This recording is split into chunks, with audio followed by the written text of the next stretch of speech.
7ನೇ ತರಗತಿಗೆ ಮರಳಿ ಸ್ವಾಗತ. ಮತ್ತು ಇಂದು ನಮ್ಮ ತರಗತಿಯು ನಮ್ಮ ಸಾಮಾಜಿಕ ಅಧ್ಯಯನವಾಗಲಿದೆ. ಜಾತಿ ತಾರತಮ್ಯ ಮತ್ತು ಸಮಾನತೆಗಾಗಿ ಹೋರಾಟ ಎಂಬ ಹೊಸ ಅಧ್ಯಾಯದೊಂದಿಗೆ ನಾವು ಬರುತ್ತಿದ್ದೇವೆ. ಜಾತಿ ವ್ಯವಸ್ಥೆಯು ಗಮನಾರ್ಹ ಅನ್ಯಾಯವನ್ನು ಸೃಷ್ಟಿಸಿದೆ. ಅನ್ಯಾಯದ ವಿರುದ್ಧ ಹೋರಾಟವನ್ನು ಪ್ರಚೋದಿಸುತ್ತದೆ.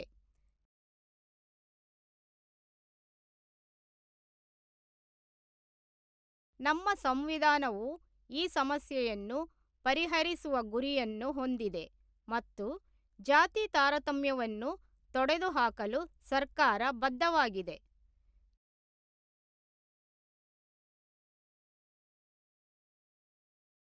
ಜಾತಿ ವ್ಯವಸ್ಥೆಯು ಹೇಗೆ ಕಾರ್ಯನಿರ್ವಹಿಸುತ್ತದೆ ಮತ್ತು ಜಾತಿ ತಾರತಮ್ಯವನ್ನು ತಡೆಯಲು ಯಾವ ಕ್ರಮಗಳನ್ನು ತೆಗೆದುಕೊಳ್ಳಲಾಗಿದೆ ಎಂಬುದನ್ನು ಅನ್ವೇಷಿಸೋಣ. ಈ ವಿಷಯದಿಂದ ನಾವು ಕಲಿಯುತ್ತಿದ್ದೇವೆ. ಭಾರತದಲ್ಲಿ ಜಾತಿ ವ್ಯವಸ್ಥೆ ತಾರತಮ್ಯದ ಒಂದು ಉದಾಹರಣೆ. ಸಮಾನತೆಗಾಗಿ ಶ್ರಮಿಸುವುದು. ಸ್ವಾತಂತ್ರ್ಯಾನಂತರ ಸಮಾನತೆ. ಮುಖ್ಯ ವಿಷಯಕ್ಕೆ ಹೋಗುವ ಮೊದಲು ಈ ಕೆಳಗಿನವುಗಳನ್ನು ನೋಡಿ. ಪ್ರಮುಖ ಪದಗಳು: ಅಸ್ಪೃಶ್ಯತೆ, ಒಂದು ನಿರ್ದಿಷ್ಟ ಜಾತಿಯ ಸದಸ್ಯರನ್ನು ಮುಟ್ಟದಿರುವುದು. ಯೋಜನೆ, ಲಾಭಕ್ಕಾಗಿ ಏನನ್ನಾದರೂ ಸಾಧಿಸಲು ಯಾರದೋ ಯೋಜನೆ. ಸಂವಿಧಾನ, ಆಡಳಿತಕ್ಕಾಗಿ ನಿಯಮಗಳು ಮತ್ತು ತತ್ವಗಳ ಸಂಗ್ರಹ. ಆತ್ಮಚರಿತ್ರೆ, ಒಬ್ಬರ ಸ್ವಂತ ಜೀವನದ ಸ್ವಯಂ ಬರೆದ ಜೀವನ ಚರಿತ್ರೆ.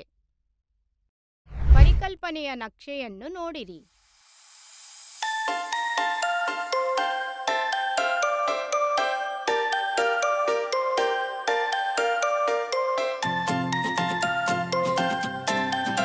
ಮೊದಲಿಗೆ ನಾವು ಇದರ ಬಗ್ಗೆ ತಿಳಿದುಕೊಳ್ಳಬೇಕು.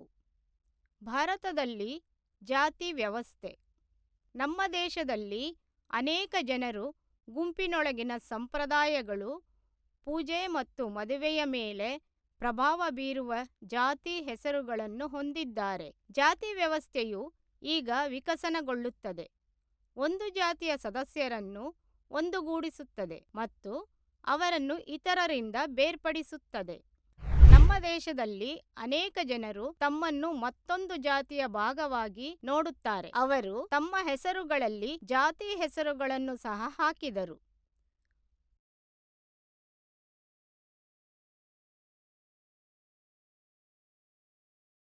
ಒಂದು ಜಾತಿಯ ಜನರು ಸಾಮಾನ್ಯವಾಗಿ ಒಂದೇ ರೀತಿಯ ಸಂಪ್ರದಾಯಗಳನ್ನು ಹಂಚಿಕೊಳ್ಳುತ್ತಾರೆ ಮತ್ತು ನಿರ್ದಿಷ್ಟ ದೇವರನ್ನು ಪೂಜಿಸುತ್ತಾರೆ. ಇದರಿಂದಾಗಿ ಅನೇಕರು ತಮ್ಮ ಜಾತಿಯೊಳಗೆ ಮದುವೆಯಾಗಲು ಕಾರಣವಾಗುತ್ತದೆ. ಬಹಳ ಹಿಂದೆ ಒಂದೇ ಜಾತಿಯ ಜನರು ಸಾಮಾನ್ಯವಾಗಿ ಒಂದೇ ರೀತಿಯ ಕೆಲಸವನ್ನು ಮಾಡುತ್ತಿದ್ದರು. ಆದರೆ ಇಂದಿನ ದಿನಗಳಲ್ಲಿ ಆ ಸಂಪ್ರದಾಯವು ವೇಗವಾಗಿ ಬದಲಾಗುತ್ತಿದೆ.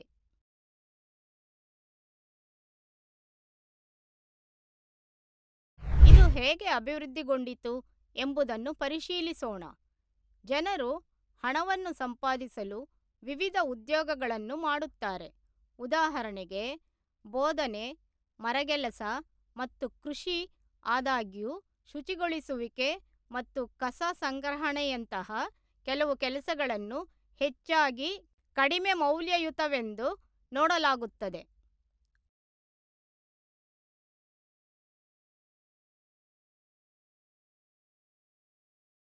ಆದರೆ ಕೆಲವು ಉದ್ಯೋಗಗಳನ್ನು ಇತರರಿಗಿಂತ ಹೆಚ್ಚು ಮುಖ್ಯ ಅಥವಾ ಮೌಲ್ಯಯುತವೆಂದು ನೋಡಲಾಗುತ್ತದೆ. ಈ ನಂಬಿಕೆಯು ಜಾತಿ ವ್ಯವಸ್ಥೆಯ ಒಂದು ಪ್ರಮುಖ ಅಂಶವಾಗಿದೆ.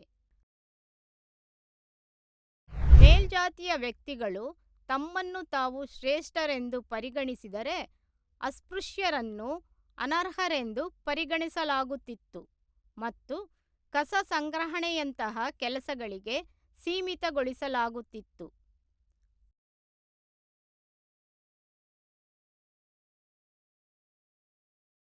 ಅವರನ್ನು ಮೇಲ್ಜಾತಿಯ ಮನೆಗಳು, ಹಳ್ಳಿಯ ಬಾವಿಗಳು ಮತ್ತು ದೇವಾಲಯಗಳಿಂದ ಹೊರಗಿಡಲಾಯಿತು. ಮತ್ತು ಅವರ ಮಕ್ಕಳು ಶಾಲೆಯಲ್ಲಿ ಇತರರೊಂದಿಗೆ ಕುಳಿತುಕೊಳ್ಳಲು ಸಾಧ್ಯವಾಗಲಿಲ್ಲ. ಮೇಲ್ಜಾತಿಗಳು ಅಸ್ಪೃಶ್ಯರಿಗೆ ಸಮಾನ ಹಕ್ಕುಗಳನ್ನು ತಿರಸ್ಕರಿಸಿ ಅವರ ಶಿಕ್ಷಣ ಮತ್ತು ಉದ್ಯೋಗಾವಕಾಶಗಳನ್ನು ಸೀಮಿತಗೊಳಿಸಿದರು. ಇದು ತಾರತಮ್ಯವಾಗಿದೆ.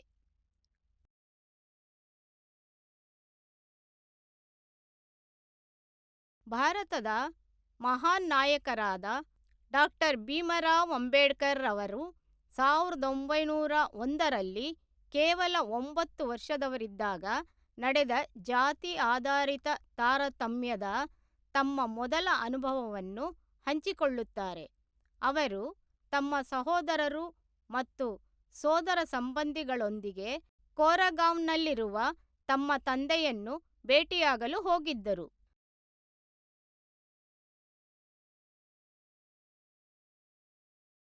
ಡಾಕ್ಟರ್ ಭೀಮರಾವ್ ಅಂಬೇಡ್ಕರ್ ಅವರ ಮಾತುಗಳಲ್ಲಿ ಏನಾಯಿತು ಎಂಬುದನ್ನು ಅನ್ವೇಷಿಸೋಣ. ನಾವು ಬಹಳ ಹೊತ್ತು ಕಾಯುತ್ತಿದ್ದೆವು, ಆದರೆ ಯಾರೂ ಬರಲಿಲ್ಲ. 1 ಗಂಟೆಯ ನಂತರ ಸ್ಟೇಷನ್ ಮಾಸ್ಟರ್ ನಮ್ಮನ್ನು ಪರೀಕ್ಷಿಸಲು ಬಂದರು ಮತ್ತು ನಮ್ಮ ಟಿಕೆಟ್ಗಳನ್ನು ಕೇಳಿದರು. ನಂತರ ನಾವು ಅಲ್ಲಿ ಏಕೆ ಕುಳಿತಿದ್ದೇವೆ ಎಂದು ಅವರು ಕೇಳಿದರು. ನಾವು ಕೋರೆಗಾಂವ್ಗೆ ಹೋಗಲು ಪ್ರಯತ್ನಿಸುತ್ತಿದ್ದೇವೆ ಮತ್ತು ನನ್ನ ತಂದೆ ಅಥವಾ ಅವರ ಸೇವಕನ ಆಗಮನಕ್ಕಾಗಿ ಕಾಯುತ್ತಿದ್ದೇವೆ, ಆದರೆ ಇಬ್ಬರೂ ಬಂದಿಲ್ಲ ಮತ್ತು ನಾವು ಸ್ವಂತವಾಗಿ ಕೋರೆಗಾಂವ್ಗೆ ಹೇಗೆ ಹೋಗುವುದು ಎಂದು ನಮಗೆ ತಿಳಿದಿಲ್ಲ ಎಂದು ನಾವು ವಿವರಿಸಿದ್ದೇವೆ. ನಾವು ಚೆನ್ನಾಗಿ ಉಡುಪು ಧರಿಸಿದ ಮಕ್ಕಳಾಗಿದ್ದೇವೆ. ನಾವು ಉಡುಗೆ ತೊಟ್ಟು ಮಾತನಾಡಿದೆವು. ನಾವು ಅಸ್ಪೃಶ್ಯ ಸಮುದಾಯಕ್ಕೆ ಸೇರಿದವರು ಎಂದು ಯಾರೂ ಹೇಳಲಾರರು. ಸ್ಟೇಷನ್ ಮಾಸ್ಟರ್ ನಮ್ಮನ್ನು ಬ್ರಾಹ್ಮಣ ಮಕ್ಕಳು ಎಂದು ತಪ್ಪಾಗಿ ಭಾವಿಸಿದರು ಮತ್ತು ನಮ್ಮ ಪರಿಸ್ಥಿತಿಯ ಬಗ್ಗೆ ವಿಷಾದಿಸಿದರು. ಅವರು ನಮ್ಮ ಗುರುತನ್ನು ಕೇಳಿದಾಗ ನಾವು ಮಹಾರ್ಗಳು ಎಂದು ನಾನು ತ್ವರಿತವಾಗಿ ಉತ್ತರಿಸಿದೆ. ಅವರನ್ನು ಅಸ್ಪೃಶ್ಯರೆಂದು ಪರಿಗಣಿಸಲಾಗುತ್ತದೆ. ಅವರು ದಿಗ್ಭ್ರಮೆಗೊಂಡರು. ಅವನ ಮುಖವು ಹಠಾತ್ ಬದಲಾವಣೆಗೆ ಒಳಗಾಯಿತು ಮತ್ತು ಅವನು ಹೊರಟುಹೋದನು. ಸುಮಾರು 20 ನಿಮಿಷಗಳ ನಂತರ ಸೂರ್ಯನು ಮುಳುಗುತ್ತಿದ್ದಾಗ ಮತ್ತು ನಮ್ಮ ತಂದೆ ಇನ್ನೂ ಕಾಣೆಯಾಗಿದ್ದರಿಂದ ನಾವು ನಿರಾಶೆಗೊಂಡೆವು. ಸ್ಟೇಷನ್ ಮಾಸ್ಟರ್ ಹಿಂತಿರುಗಿ ಬಂದು ನಮ್ಮ ಯೋಜನೆಗಳು ಏನು ಎಂದು ಕೇಳಿದರು. ನಾವು ಕೋರೆಗಾಂವ್ಗೆ ಎತ್ತಿನ ಗಾಡಿಯನ್ನು ಬಾಡಿಗೆಗೆ ಪಡೆಯಲು ಯೋಚಿಸಿದ್ದೇವೆ, ಆದರೆ ನಾವು ದುಪ್ಪಟ್ಟು ಪಾವತಿಸಲು ಮುಂದಾದ ನಂತರವೂ ನಾವು ಮಹಾರ್ ಎಂದು ತಿಳಿದಾಗ ಚಾಲಕರು ನಮ್ಮನ್ನು ನಿರಾಕರಿಸಿದರು. ಸ್ಟೇಷನ್ ಮಾಸ್ಟರ್ ಸಹಾಯ ಮಾಡಲು ಪ್ರಯತ್ನಿಸಿದರು, ಆದರೆ ಏನು ಮಾಡಬೇಕೆಂದು ಖಚಿತವಾಗಲಿಲ್ಲ. ಈ ಸಣ್ಣ ಘಟನೆಯು ತಾರತಮ್ಯವನ್ನು ತೋರಿಸುತ್ತದೆ. ಹೀಗಾಗಿ ಜಾತಿ ತಾರತಮ್ಯವು ಉದ್ಯೋಗಾವಕಾಶಗಳನ್ನು ಮತ್ತು ದಲಿತರ ಘನತೆಯನ್ನು ನಿರ್ಬಂಧಿಸುತ್ತದೆ. ಇನ್ನೊಂದು ಅನುಭವವನ್ನು ನೋಡೋಣ. ಒಬ್ಬ ಗಮನಾರ್ಹ ದಲಿತ ಲೇಖಕ ಓಂ ಪ್ರಕಾಶ್ ವಾಲ್ಮೀಕಿ ಅವರು ತಮ್ಮ ಆತ್ಮಚರಿತ್ರೆಯಾದ ಜೂತಾನ್ನಲ್ಲಿ ತಾರತಮ್ಯದ ಅನುಭವಗಳನ್ನು ಹಂಚಿಕೊಂಡಿದ್ದಾರೆ. ಪ್ರತ್ಯೇಕತೆ, ಬೆದರಿಸುವಿಕೆ ಮತ್ತು ಅವರ ಸಹಪಾಠಿಗಳು ತರಗತಿಗೆ ಹಾಜರಾಗುವಾಗ ಆಟದ ಮೈದಾನವನ್ನು ಸ್ವಚ್ಛಗೊಳಿಸಲು ಮುಖ್ಯೋಪಾಧ್ಯಾಯರಿಂದ ಒತ್ತಾಯಿಸಲ್ಪಟ್ಟಿರುವುದನ್ನು ವಿವರಿಸಿದ್ದಾರೆ. ಪ್ರಾಂಶುಪಾಲರು ಅವನ ಕಚೇರಿಯಿಂದ ಅವನನ್ನು ಮೇಲ್ವಿಚಾರಣೆ ಮಾಡಿದರು ಮತ್ತು ನೀರು ಕುಡಿಯಲು ಸಹ ಅವಕಾಶ ಮಾಡಿಕೊಟ್ಟರು. ಶಿಕ್ಷಕರು ಮತ್ತು ವಿದ್ಯಾರ್ಥಿಗಳು ವೀಕ್ಷಿಸುತ್ತಿರುವಾಗ ಅವರು ದಿನವನ್ನು ಸ್ವಚ್ಛಗೊಳಿಸುವುದರಲ್ಲಿ ಕಳೆದರು. ಶಾಲೆ ಮತ್ತು ಆಟದ ಮೈದಾನವನ್ನು ಸ್ವಚ್ಛಗೊಳಿಸಲು ಅವನು ದಿನಗಟ್ಟಲೆ ಶ್ರಮಿಸಿದನು. ಅಂತಿಮವಾಗಿ ಅವನ ತಂದೆ ಅವನು ಕಸ ಗುಡಿಸುವುದನ್ನು ಗಮನಿಸಿದನು.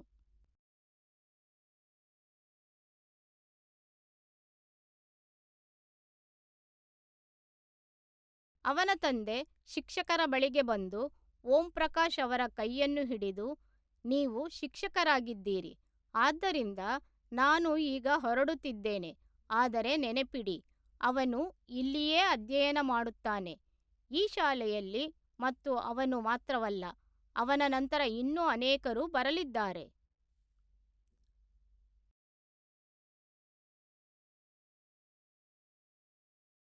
ಅನ್ಯಾಯದ ವರ್ತನೆಯು ಆತ್ಮಗೌರವಕ್ಕೆ ಧಕ್ಕೆ ತರುತ್ತದೆ ಎಂದು ಓಂ ಪ್ರಕಾಶ್ ವಾಲ್ಮೀಕಿ ಅವರ ಜಾತಿಯ ಕಾರಣದಿಂದ ಸ್ವಚ್ಛಗೊಳಿಸಲು ಒತ್ತಾಯಿಸಲ್ಪಟ್ಟ ಅನುಭವದಿಂದ ತೋರಿಸಲಾಗಿದೆ. ಇಂದು ಅನೇಕ ಶಿಕ್ಷಕರು ದಲಿತ ವಿದ್ಯಾರ್ಥಿಗಳನ್ನು ತಮ್ಮ ಅಧ್ಯಯನದ ಮೇಲೆ ಗಮನಹರಿಸಲು, ಚಟುವಟಿಕೆಗಳಲ್ಲಿ ಭಾಗವಹಿಸಲು ಪ್ರೋತ್ಸಾಹಿಸುವ ಮೂಲಕ ಸಮಾನತೆಯನ್ನು ಉತ್ತೇಜಿಸುತ್ತಾರೆ ಮತ್ತು ಎಲ್ಲ ವಿದ್ಯಾರ್ಥಿಗಳು ಒಟ್ಟಿಗೆ ಊಟ ಮಾಡುತ್ತಾರೆ ಮತ್ತು ಪರಸ್ಪರ ಬೆಂಬಲಿಸುತ್ತಾರೆ. ಸಂಕ್ಷಿಪ್ತ ಇತಿಹಾಸವನ್ನು ನೋಡಿ.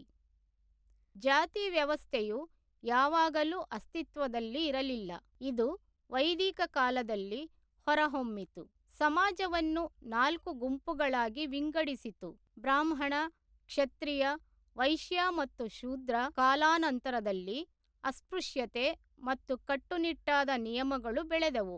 ಆದಾಗ್ಯೂ ಬುದ್ಧ, ಮಹಾವೀರ, ರಾಮಾನುಜ, ಬಸವ, ಕಬೀರ ಮತ್ತು ವೇಮನರಂತಹ ಚಿಂತಕರು ಈ ನಂಬಿಕೆಗಳಿಗೆ ಸವಾಲೆಸೆದರು. ಜಾತಿಯನ್ನು ಲೆಕ್ಕಿಸದೆ ಯಾರು ಬೇಕಾದರೂ ಒಳ್ಳೆಯತನ ಮತ್ತು ಮೋಕ್ಷವನ್ನು ಸಾಧಿಸಬಹುದು ಎಂಬ ಕಲ್ಪನೆಯನ್ನು ಉತ್ತೇಜಿಸಿದರು. ಅವುಗಳ ಬಗ್ಗೆ ಹೆಚ್ಚಿನದನ್ನು ಮುಂಬರುವ ಅಧ್ಯಾಯಗಳಲ್ಲಿ ಚರ್ಚಿಸಲಾಗುವುದು.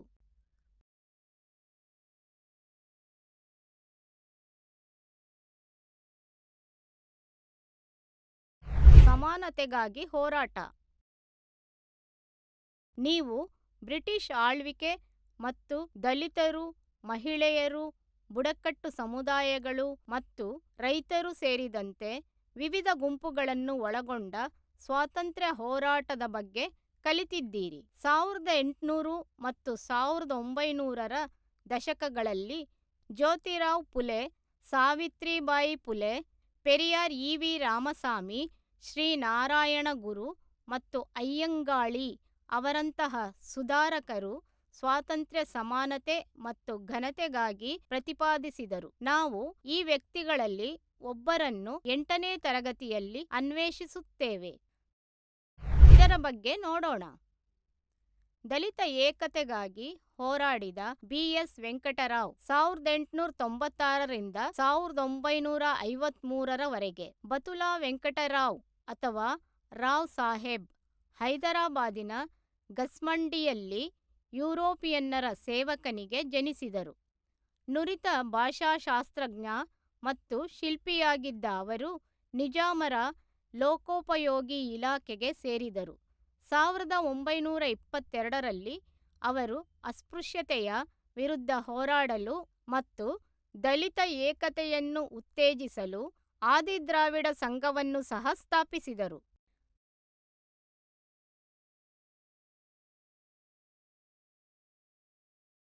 ದೃಶ್ಯ 23. ಅವರು 1927ರಲ್ಲಿ ಆದಿ ಹಿಂದೂ ಮಹಾಸಭಾ ಮತ್ತು ನಂತರ ಅಂಬೇಡ್ಕರ್ ವಾದಿಗಳ ಯೂತ್ ಲೀಗ್ ಅನ್ನು ಸ್ಥಾಪಿಸಿದರು. ಇದು ಹೈದರಾಬಾದ್ ರಾಜ್ಯ ಶೋಷಿತ ವರ್ಗಗಳ ಸಂಘವಾಗಿ ಮಾರ್ಪಟ್ಟಿತು. ಜಾತಿ ವಿಷಯಗಳ ಬಗ್ಗೆ ಜಾಗೃತಿ ಮೂಡಿಸಿತು. ಅವರ ಪ್ರಯತ್ನಗಳು ಡಾಕ್ಟರ್ ಬಿ.ಆರ್. ಅಂಬೇಡ್ಕರ್ ಅವರನ್ನು ಆಕರ್ಷಿಸಿದವು. ಇದು 1936ರಲ್ಲಿ ದಲಿತ ಹಕ್ಕುಗಳಿಗಾಗಿ ಬಾಂಬೆ ಪ್ರೆಸಿಡೆನ್ಸಿ ಮಹಾರ್ ಸಮ್ಮೇಳನಕ್ಕೆ ಕಾರಣವಾಯಿತು. ಏಪ್ರಿಲ್ 1, 1947ರಂದು ಅವರು ದೀನ ದಲಿತ ಗುಂಪುಗಳಿಗೆ ಕಲ್ಯಾಣ ನಿಧಿಯನ್ನು ಹೆಚ್ಚಿಸಲು ಪ್ರಸ್ತಾಪಿಸಿದರು. ಇದು ಖುಸ್ರು-ಇ-ಡೆಕ್ಕನ್ ಎಂಬ ಬಿರುದನ್ನು ಗಳಿಸಿತು. 1952ರ ನಂತರ ರಾಜ್ಯಸಭೆಗೆ ಆಯ್ಕೆಯಾದರು. ದೃಶ್ಯ 24. ಸ್ವಾತಂತ್ರ್ಯಾನಂತರ ಏನಾಯಿತು ಎಂಬುದನ್ನು ನೋಡೋಣ. 1947ರಲ್ಲಿ ಸ್ವಾತಂತ್ರ್ಯ ಪಡೆದ ನಂತರ ಭಾರತವು ತನ್ನ ಸಂವಿಧಾನದ ಮೂಲಕ ದಲಿತರಂತಹ ಗುಂಪುಗಳಿಗೆ ಅನ್ಯಾಯವನ್ನು ಸರಿಪಡಿಸಲು ಪ್ರಯತ್ನಿಸಿತು. ಸಮಾನತೆಯನ್ನು ಉತ್ತೇಜಿಸಿತು ಮತ್ತು ಅಸ್ಪೃಶ್ಯತೆಯನ್ನು ನಿಷೇಧಿಸಿತು. ಮಧ್ಯಾಹ್ನದ ಊಟ ಯೋಜನೆಯಂತಹ ಉಪಕ್ರಮಗಳು ಕಡಿಮೆ ಆದಾಯದ ಕುಟುಂಬಗಳಿಗೆ ಶಾಲಾ ಹಾಜರಾತಿಯನ್ನು ಸುಧಾರಿಸಿದವು. ಭಾರತದ ಕೆಲವು ಭಾಗಗಳಲ್ಲಿ ದಲಿತ ಮಹಿಳೆಯರು ಊಟವನ್ನು ತಯಾರಿಸಿದರು. ದೃಶ್ಯ 25. ಆದಾಗ್ಯೂ ಶ್ರೀಮಂತ ಮತ್ತು ಬಡ ಶಾಲೆಗಳ ನಡುವಿನ ಅಸಮಾನತೆ ಉಳಿದಿದೆ ಮತ್ತು ಓಂ ಪ್ರಕಾಶ್ ವಾಲ್ಮೀಕಿಯಂತಹ ದಲಿತ ಮಕ್ಕಳು ಇನ್ನೂ ತಾರತಮ್ಯವನ್ನು ಎದುರಿಸುತ್ತಿದ್ದಾರೆ. ಭಾರತದಲ್ಲಿ ನಿಜವಾದ ಸಮಾನತೆಯನ್ನು ಸಾಧಿಸಲು ಎಲ್ಲಾ ನಾಗರಿಕರ ನಡುವೆ ಸಾಮೂಹಿಕ ಪ್ರಯತ್ನ ಮತ್ತು ಪರಸ್ಪರ ಗೌರವದ ಅಗತ್ಯವಿದೆ. ವಿಷಯದ ಸಾರಾಂಶವನ್ನು ನೋಡೋಣ. ಆರ್ಥಿಕ ಸ್ಥಿತಿಯು ಜಾತಿ ವ್ಯವಸ್ಥೆಯೊಂದಿಗೆ ನಿಕಟ ಸಂಬಂಧವನ್ನು ಹೊಂದಿದೆ. ಸ್ವಾತಂತ್ರ್ಯ ಪೂರ್ವ ಭಾರತದಂತೆಯೇ ಆಧುನಿಕ ಭಾರತದಲ್ಲಿಯೂ ಬಡವರು ಹೆಚ್ಚಾಗಿ ಕೆಳಜಾತಿಯವರಾಗಿದ್ದಾರೆ, ಶ್ರೀಮಂತರು ಮೇಲ್ಜಾತಿಯವರಾಗಿದ್ದು, ಆ ಮೂಲಕ ಭಾರತದಲ್ಲಿ ಜಾತಿ ಅಸಮಾನತೆಗಳು ಮುಂದುವರಿಯುತ್ತಿವೆ ಎಂಬುದನ್ನು ತೋರಿಸುತ್ತದೆ.